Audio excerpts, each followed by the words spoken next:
Palavra de Deus. E para tanto, eu gostaria de retomar com vocês aquilo que nós conversamos ontem.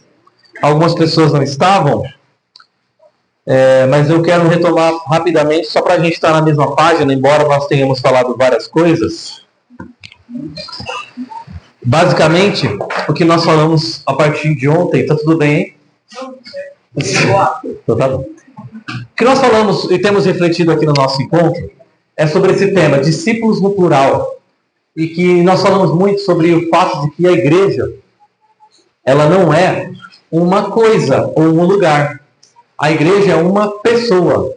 E como pessoa, essa pessoa ela tem uma mentalidade, ela tem uma consciência. Muitas vezes a gente vai falar de igreja, a gente fala das coisas mais externas dela, mais exteriores dela. Ou seja, se eu falo assim, igreja, às vezes você pensa, é pentecostal ou é tradicional? Essa é a pergunta mais superficial que você pode fazer a respeito da igreja. Qual é a característica exterior dela?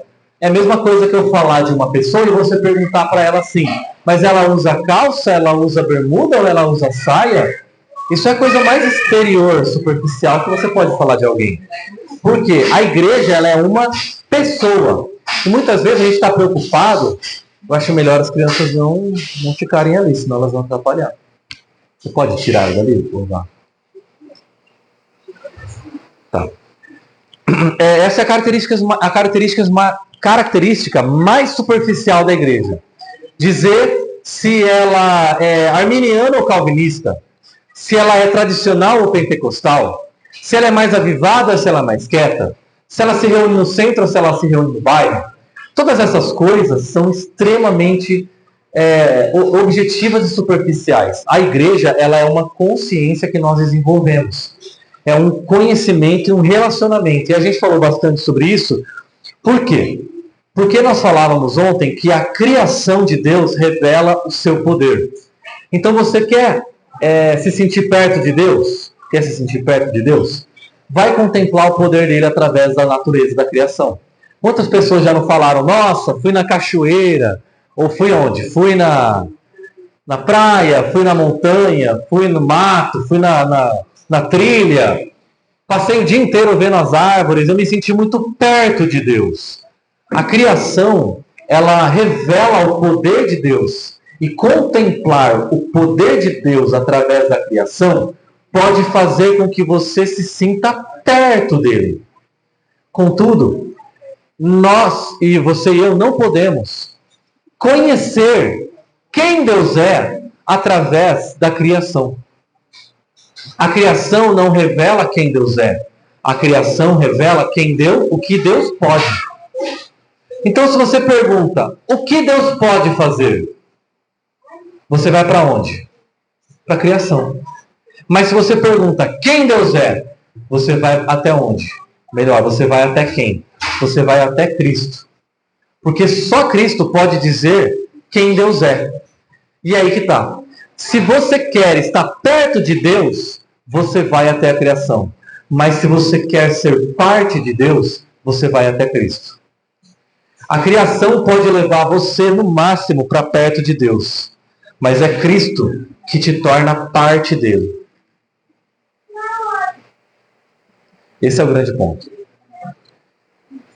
O máximo que a criação, você contemplar, você meditar, você refletir, vai fazer você reconhecer o que Deus pode fazer. Ele é poderoso. Mas só quando eu me aproximo de Cristo e eu conheço a Cristo, eu me relaciono com Cristo, eu posso conhecer quem Ele é. Então eu só conheço quem Deus é através de Cristo. E eu reconheço o que Deus pode através da criação. Através da criação, eu posso estar perto de Deus. Mas através de Cristo, eu me torno parte dele. Uma coisa é estar perto. Outra coisa é ser parte. Muitas pessoas dizem, nossa, eu me sinto tão perto de Deus. Legal. Mas será que você é parte dele? O projeto da igreja não é nos aproximar de Deus. O projeto da igreja, presta atenção. O projeto da igreja não é nos aproximar de Deus. O projeto da igreja é nos tornar parte de quem Ele é. Então muitas pessoas não querem ser parte de Deus. Muitas pessoas só querem estar perto dele. Sabe por quê? Estar perto de Deus, quem sabe me dá um pouco dos benefícios do seu poder. Mas ser parte de Deus, certamente me transformará para que eu carregue as suas virtudes. Muitas pessoas querem o poder de Deus para serem beneficiadas do seu poder. Mas poucas pessoas querem ser parte de Deus para carregarem as suas virtudes. Cristo nos chamou como parte do seu corpo para que nós possamos dar visibilidade, tradução às suas virtudes. Então, qual é o chamado da igreja, gente? E nós estamos meditando sobre isso. Ser igreja é carregar as virtudes de Cristo. Isso é ser igreja. Mas tem como eu ser igreja e não carregar as suas virtudes? Não. Então, quando Deus falou assim consigo lá no conselho, eu quero que o meu poder seja visto. Ele fez a criação. Mas quando ele disse, eu quero que as minhas virtudes sejam vistas, ele enviou Cristo e criou a igreja. Entendeu? Então, a igreja não existe para manifestar o poder de Deus. A igreja existe para revelar as virtudes de Deus. E eu poderia dizer do Pai. Mas a gente vai falar isso daqui a pouco. Então foi sobre isso que a gente conversou ontem, né? Ok. E aí, gente, eu gostaria de falar algumas coisas e vamos abrir lá a nossa Bíblia no livro de Romanos. Agora sim, a partir de hoje, aqui, os minutos que nós vamos ter aqui agora, eu queria conversar sobre as facetas desta igreja, tá? As faces. Eu não disse que a igreja é uma pessoa? Disse que a igreja é uma pessoa? Sim?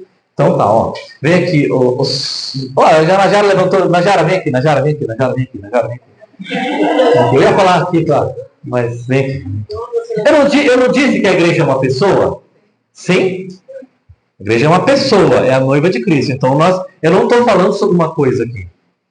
A igreja, vamos falar, ela é pentecostal, ela é avivada. A gente está falando sobre as características dela. Eu estou falando sobre o caráter dela. Nós falamos sobre uma pessoa. Quando você olha para uma pessoa, do ponto de vista da onde eu estou aqui, eu estou vendo uma face da Najara. Eu consigo ver todas as faces dela de onde eu estou? Não. Não. A Thaís, que está do outro lado, está vendo a outra face da Najara. E as pessoas que estão aqui na frente estão vendo a outra face da Najara. Se nós olhássemos de cima, nós veríamos outra face. Nós olharíamos e diríamos assim, cabeluda. Que está olhando de cima. Não é? Aí quem olha da frente fala, não, eu estou vendo duas orelhas, estou vendo 2 olhos. Eu olho daqui e falo assim, não, você está errado. Eu estou vendo uma orelha e um olho. São as faces. Então agora eu queria conversar sobre as faces da igreja. Nós vamos olhar para a igreja e conversar sobre as faces do caráter dessa igreja. Entendeu? Muito bem, obrigado, igreja. Uma salva de palmas para a igreja. Romanos, a carta do apóstolo Paulo aos Romanos, capítulo 6. Deixa eu já me adiantar, eu disse para vocês que depois que eu encerrasse o Evangelho segundo Marcos, nós iríamos meditar bastante sobre a igreja, tá? Como eu sou uma pessoa meio ansiosa, já estou meditando sobre a igreja aqui.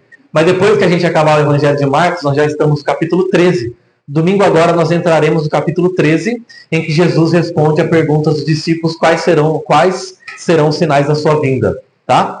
E aí a gente vai começar o 13, depois o 14, depois o 15, depois o 16. Quando eu encerrar o 16, nós vamos continuar a nossa meditação sobre a igreja.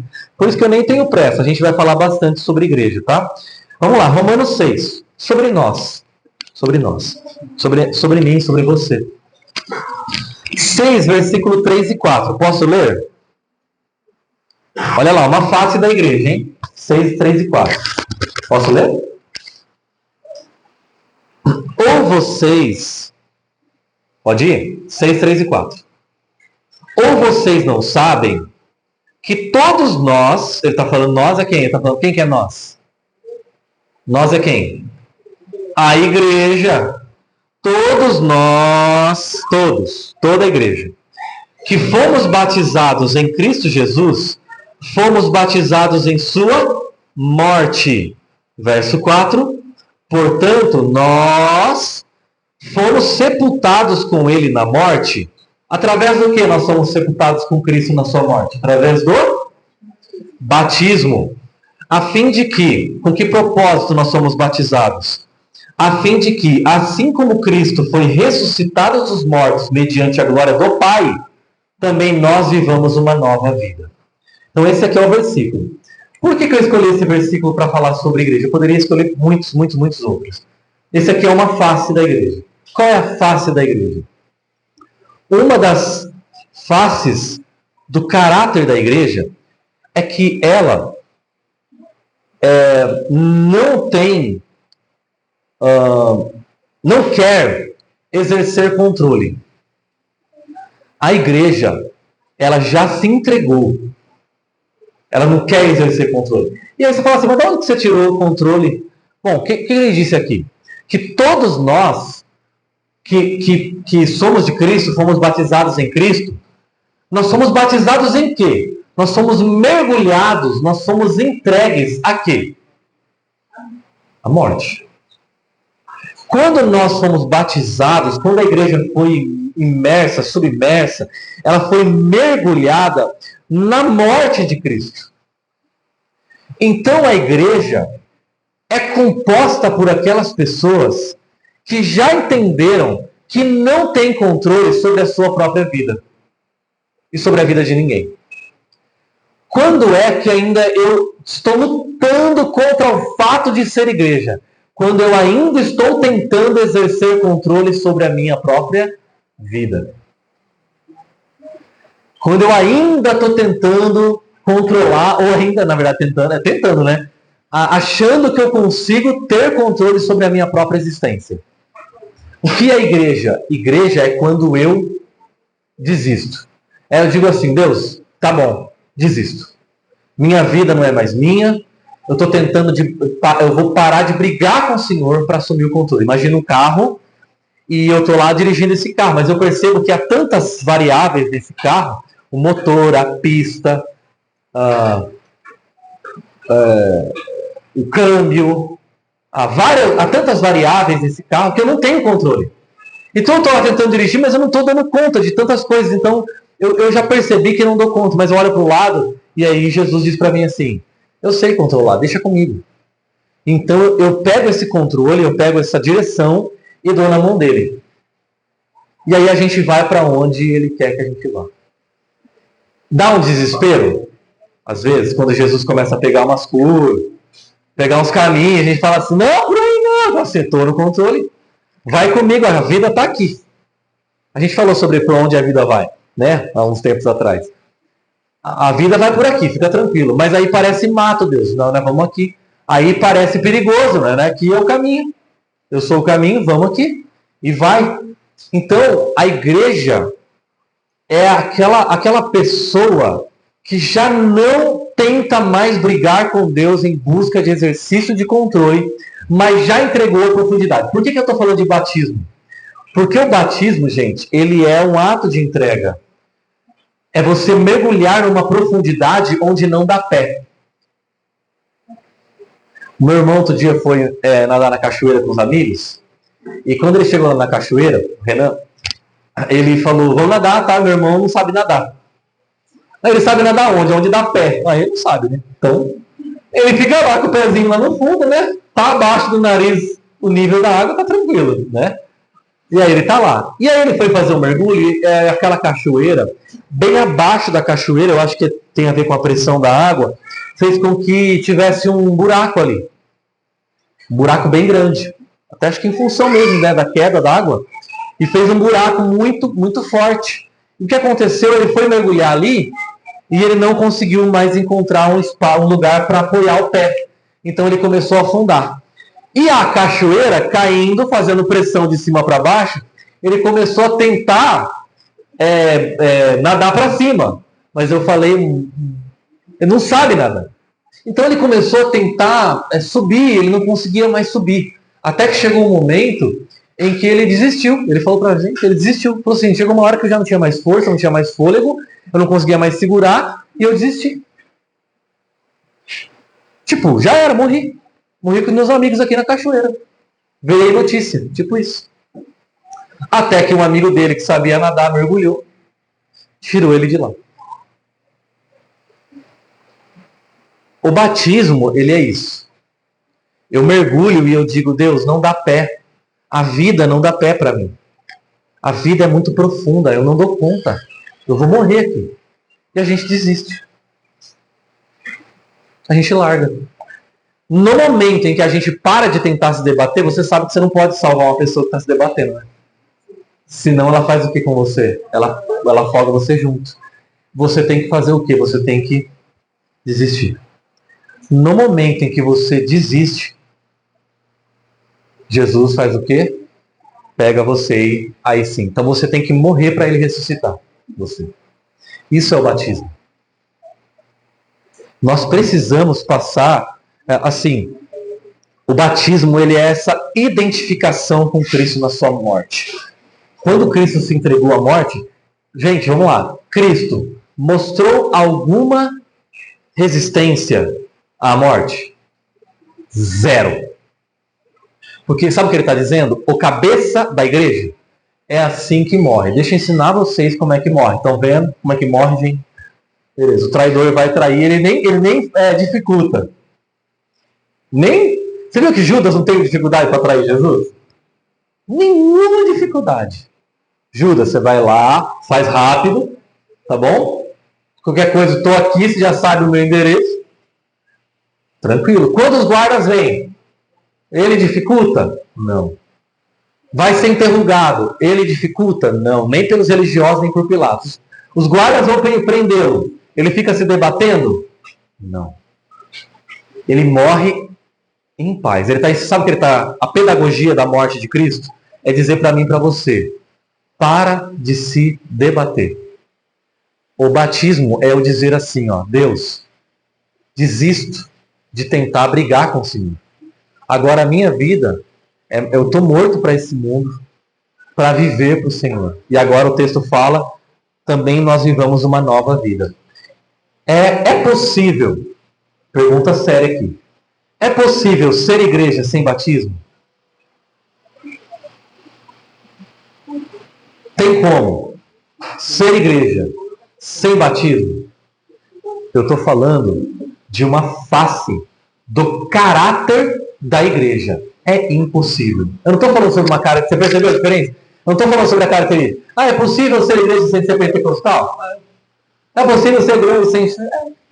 Não é característica. Eu estou falando de uma face do seu caráter. É possível ser igreja sem batismo? Não.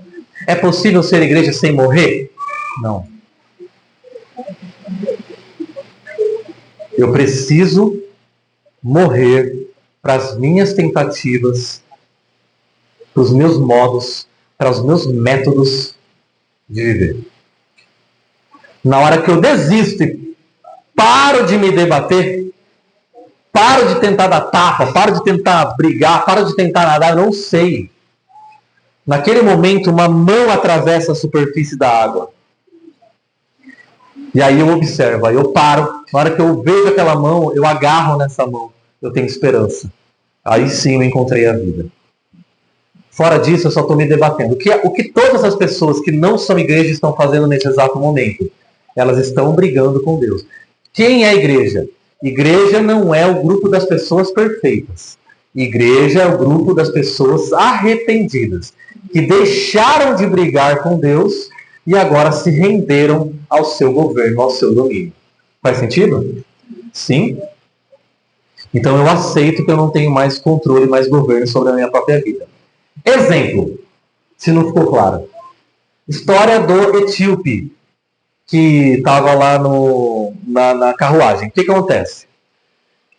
Esse etíope eunuco é um homem, eunuco etíope. O que é eunuco? Eunuco é uma pessoa que foi castrada, tá? Literalmente castrada, para servir tão somente aos interesses de um rei ou de uma rainha.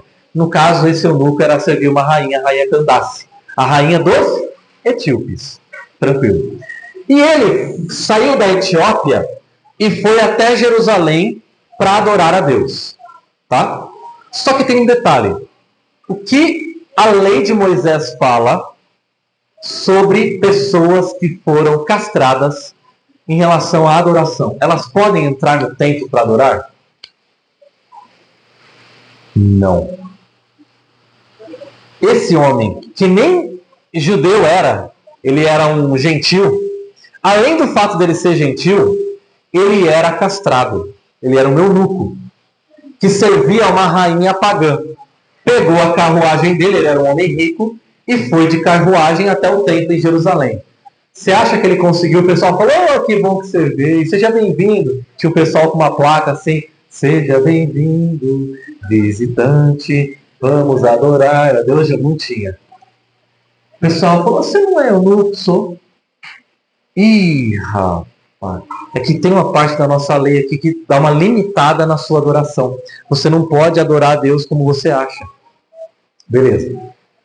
E ele volta para casa de carruagem. No caminho de volta para casa, ele começa a ler um pedaço do profeta Isaías.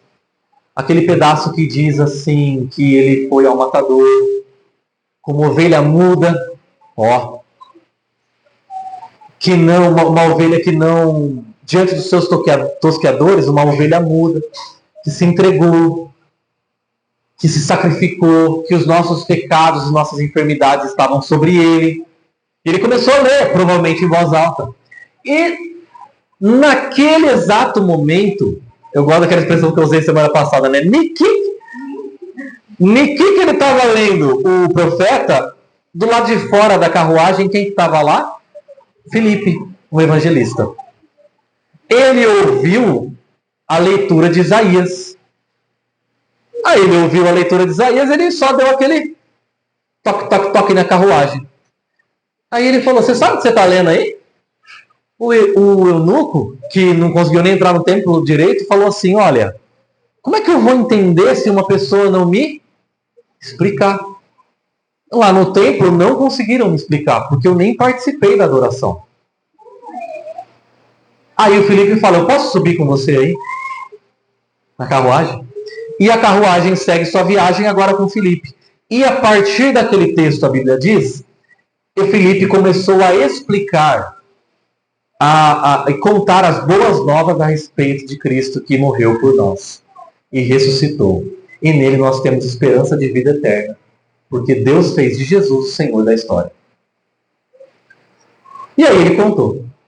E aí quando a carruagem está andando, a mesma momento, está andando, eles chegam no rio. Está lá no rio. E aí eles estão lá no rio e o eunuco diz assim, o que me impede de ser batizado agora? Eu creio nisso que você acabou de falar. Ser igreja, para ser igreja eu preciso morrer para mim mesmo. Assim como Cristo. Carregar a minha cruz. E eu quero ser igreja. Eu quero viver como igreja. Eu quero morrer para as minhas tentativas de controlar minha vida e de me entregar à vontade do Pai para mim. E Filipe falou assim, você pode. Você crê que Jesus Cristo é o Senhor e Salvador da sua vida? O eunuco disse, creio. O que eles fizeram? Desceram da carruagem e imediatamente ele foi batizado. Eu quero que você pense seriamente nisso que nós estamos conversando. Aquele homem que não pôde entrar no templo, se tornou templo. Olha o poder do que está acontecendo. Lá em Jerusalém, não deixaram entrar no templo. No caminho, ele se tornou o templo. Aquele homem foi proibido de participar plenamente do culto. Mas agora, ele pôde participar do reino de Deus. Nós não estamos aqui para participar de um culto. Nós estamos aqui porque nós representamos o reino de Deus. O reino de Deus está aqui, convidando homens e mulheres, eunucos e etíopes, quem quer que seja, todos gentios, a se arrependerem dos seus pecados, a crerem em Cristo e a participarem plenamente do reino de Deus, que está com as suas portas escancaradas para todas as pessoas. Todas as pessoas. É uma mão estendida a todos os que estão se debatendo com Deus. Na hora que elas pararem de se debater, elas vão conseguir agarrar essa mão. E vão ser tiradas e vão receber vida eterna. Por isso que o símbolo dos discípulos sempre foi o peixe. Porque eles são mergulhados. E uma vez mergulhados, eles morreram para esse mundo e receberam a vida eterna. Então, se você estivesse tendo uma conversa com Deus hoje e perguntasse assim, Jesus, então vamos supor que Jesus está aqui hoje, tá? Jesus, eu creio que o Senhor morreu pelos meus pecados e que o Senhor ressuscitou no terceiro dia. Eu creio que o Senhor é o único que pode dar vida eterna. E eu desisto de tentar viver para mim mesmo e me arrependo dos meus pecados. O que o Senhor quer que eu faça? A primeira coisa que ele vai falar para nós é: seja batizado. Ele não vai mandar você fazer nada além disso. Porque tudo que você tentar fazer sem o batismo vai ser inútil. Porque o batismo é o nascimento para a nova vida. Mas tem como eu tentar ser igreja sem passar pelo batismo? Não. Mas se eu der o dízimo, for para a igreja, cantar o louvor, chorar, me esforçar, abandonar os pecados, nada. Se você não passar pelo batismo, a sua vida começa no momento em que você expressa que você morreu. Então, o jeito não é o jeito que uma igreja inventou de você identificar com Cristo. Não.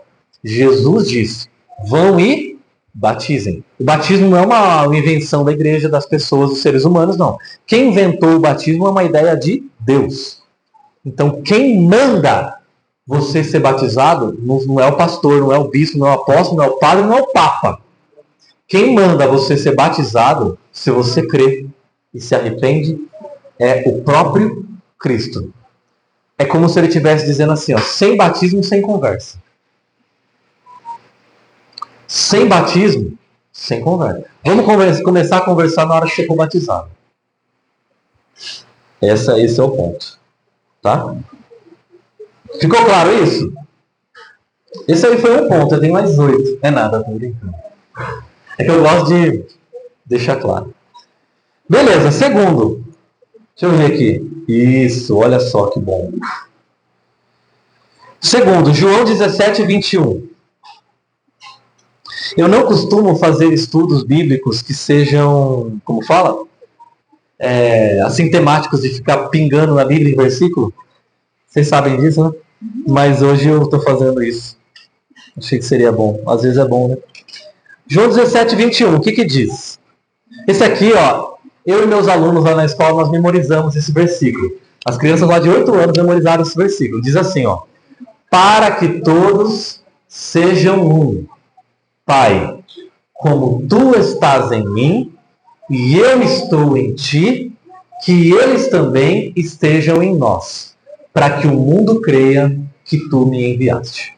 João 17, 21. Se perguntar para qualquer aluno meu, João 17, 21, ele vai começar. Para que todos sejam... A minha aula começa assim lá na escola. Eu falo assim, 3 vezes 1, ele já começa. Para que todos sejam um, Pai, como tu estás em mim e eu estou em ti, que eles também estejam em nós, para que o mundo creia que tu me enviaste. João 17, 21. E o que esse versículo diz? Bom, qual que é a outra face? Então agora estamos olhando para a outra face da igreja, tá? Qual é a outra face da igreja? A outra face da igreja é a seguinte. Ela é uma unidade. A igreja não está quebrada, rachada, dividida. Não está. Não está. Não está. Quantas igrejas tem? Uma. Uma só. Jesus Cristo é o cabeça de um corpo. Mas às vezes parece que tem várias. A vaidade do ser humano nunca vai conseguir cortar a igreja no meio. Ou em várias partes. Nunca vai. Nunca vai. A igreja é uma. É uma. Às vezes, a imaturidade da consciência da igreja aqui faz ela parecer que ela está dividida. Mas Jesus já disse que uma casa dividida contra si mesma não vai prevalecer. Então a igreja, como uma casa, como um corpo, ela é uma comunhão. Ela não é uma religião. A religião divide.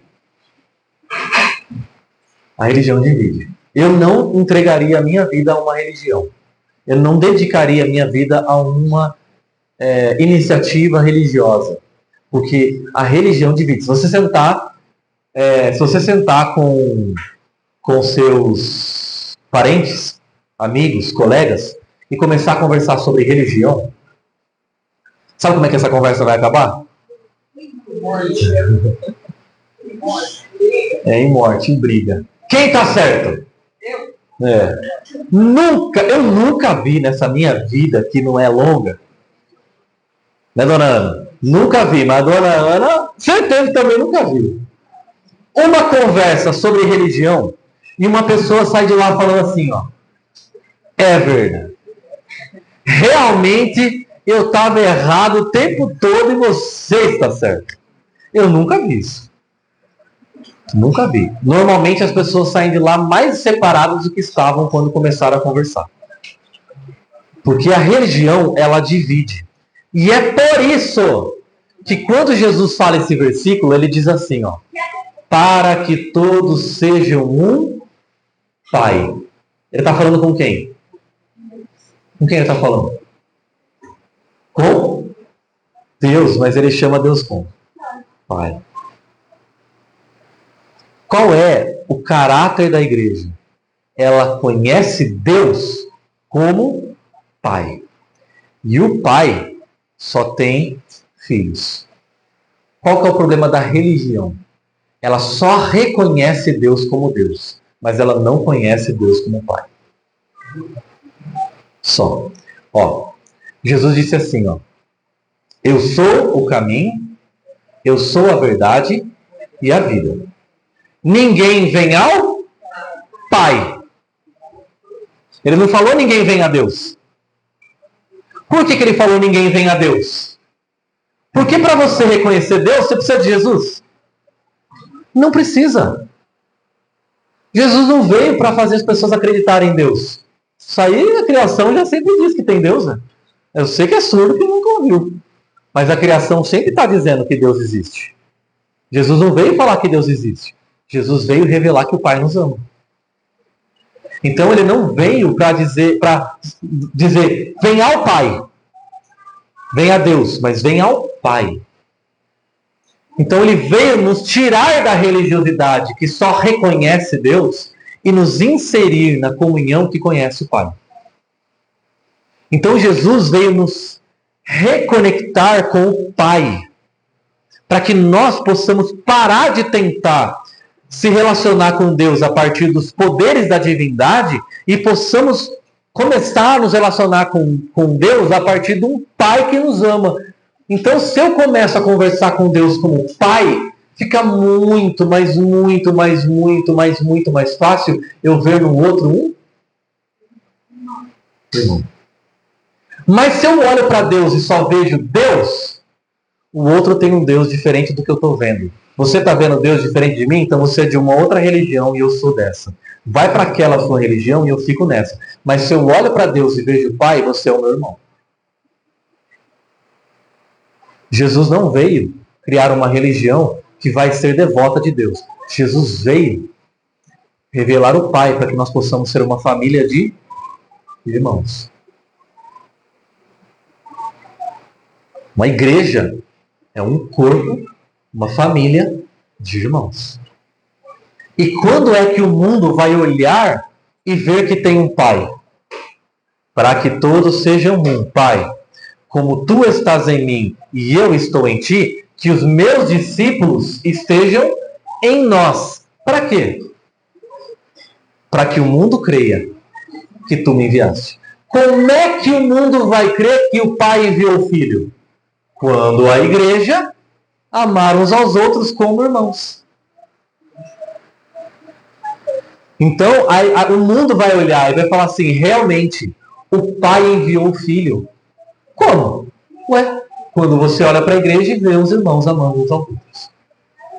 Enquanto a gente estiver discutindo para ver qual culto é melhor, qual liturgia é mais bacana, qual é o lugar certo para adorar a Deus, qual é o jeito certo de ir para a igreja, qual é a bebida certa para se beber, qual é a roupa certa que se usa, qual é o cabelo direito, qual que é a música, enquanto a gente estiver discutindo isso, um vai estar certo e o outro vai estar errado.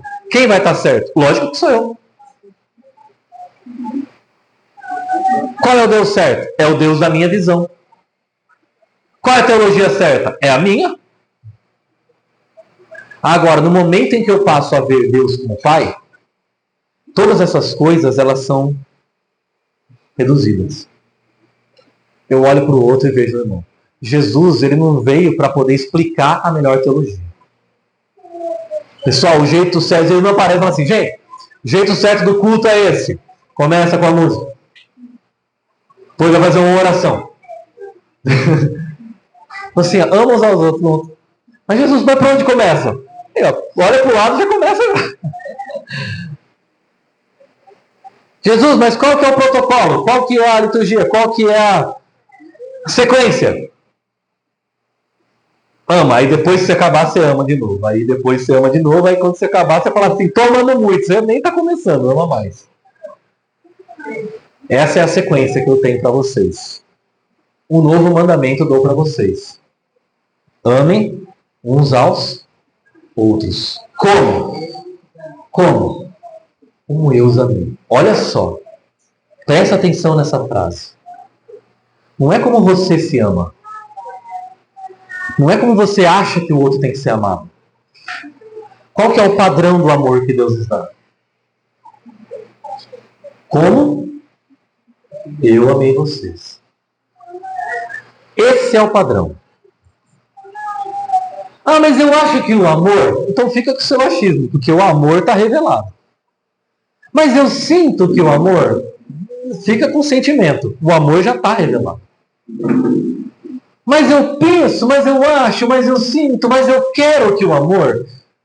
Fica com o seu querismo. O amor já está revelado.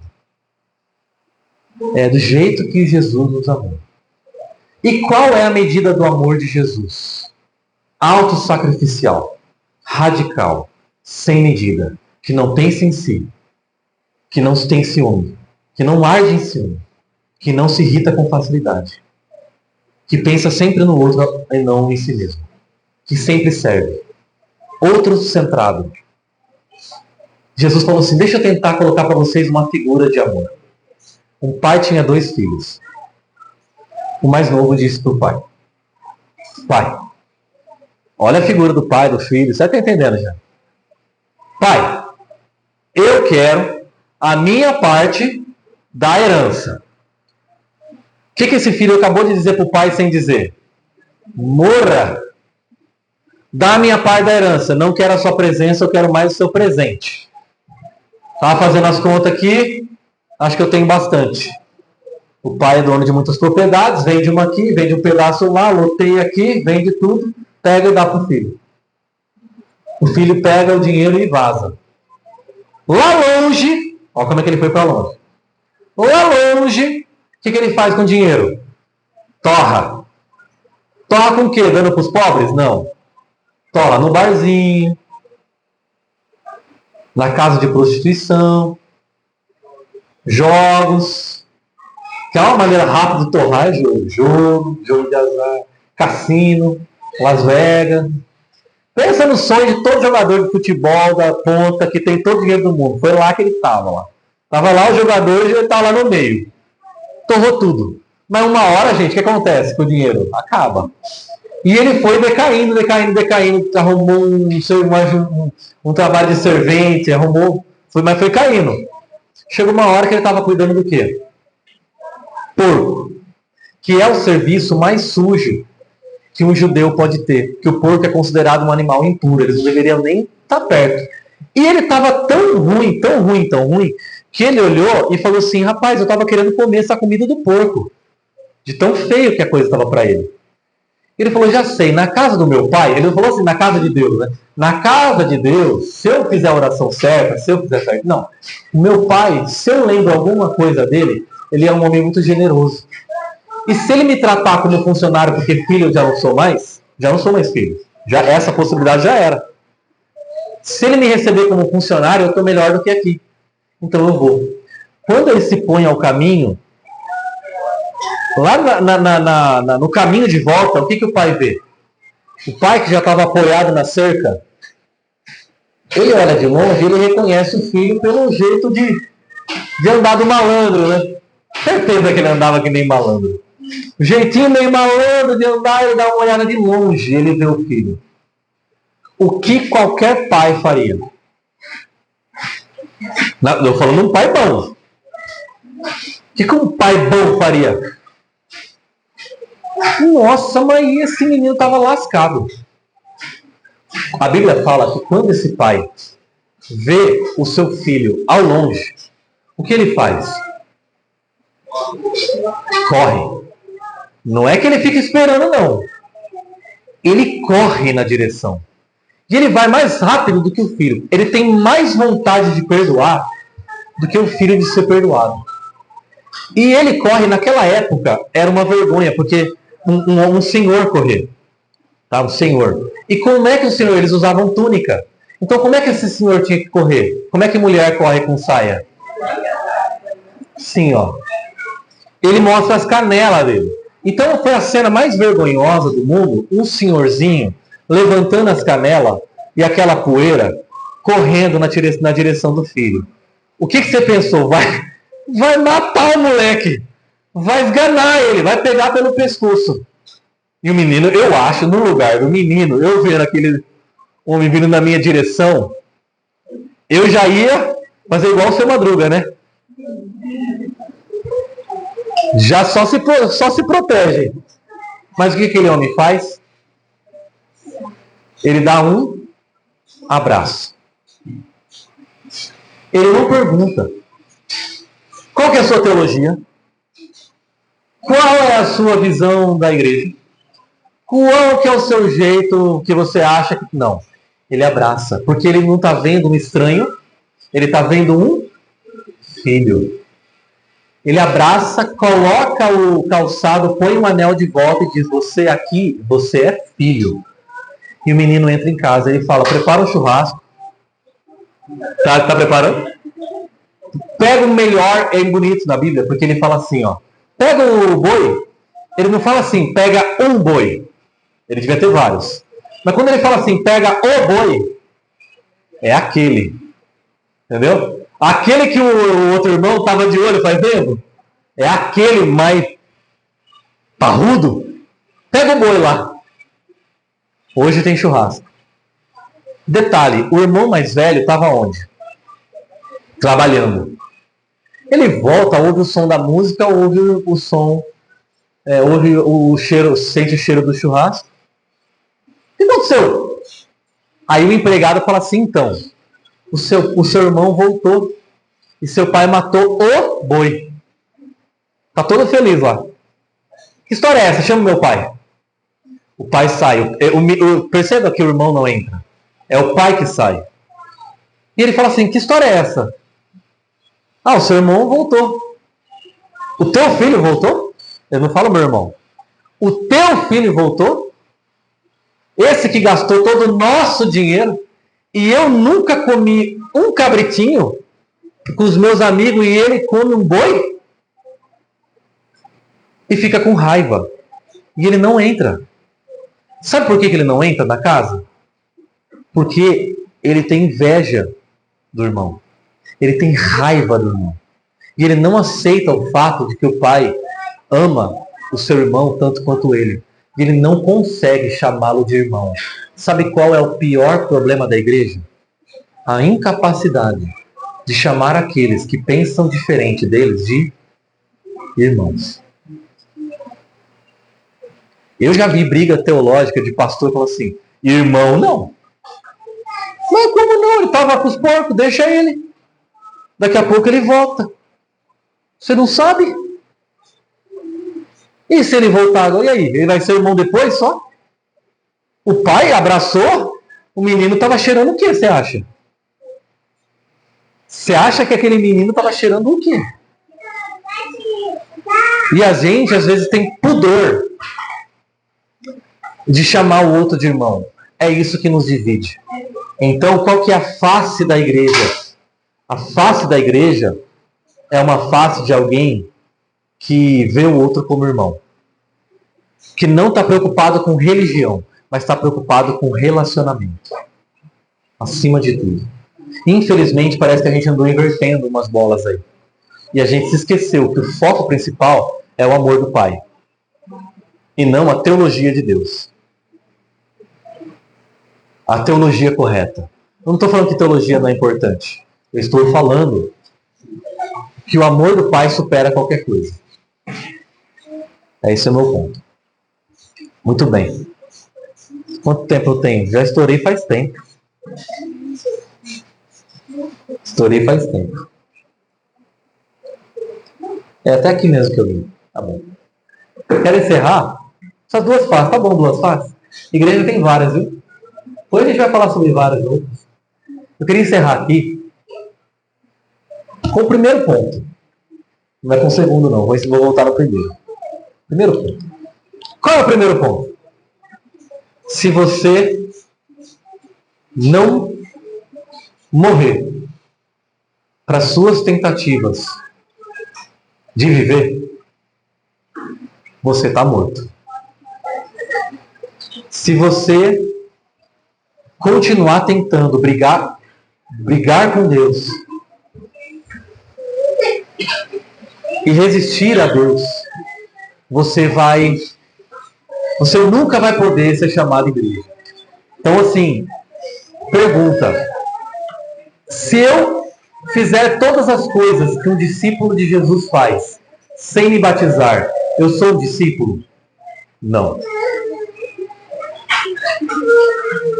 Então, quero lançar um desafio. Se até hoje, se você crê que Jesus Cristo morreu pelos seus pecados, que o Pai nos ama e enviou o seu Filho, que Jesus Cristo ressuscitou ao terceiro dia e que Ele é o nosso Senhor e Salvador, você não tem outra alternativa senão ser batizado. E eu quero trazer esse desafio prático para você. A gente vai participar da ceia agora. E a ceia nada mais é do que um convite para que a gente possa mergulhar. Ser batizado. Alguém já me disse o seguinte: ser batizado é uma coisa muito séria. Eu normalmente respondo: a mais séria de todas. Não existe coisa mais séria do que ser batizado. Se você tem fé suficiente para participar da ceia, você tem fé suficiente para ser batizado. Porque a ceia comunica a mesma coisa que o batismo. Nós agora pertencemos a essa mesa, a essa família, a esse povo. Nós fazemos parte desse pão, que é o corpo de Cristo. E nós bebemos esse perdão, que é o sangue de Cristo. Se você tem fé para participar da mesa do Senhor, você tem fé para ser batizado com o batismo do Senhor. Por isso eu quero convidar você que ainda não foi batizado a tomar essa decisão diante de Deus. Ser batizado. Ser batizado. Obrigado, Najara. Obrigado. Cadê o pão? Ah, tá aqui.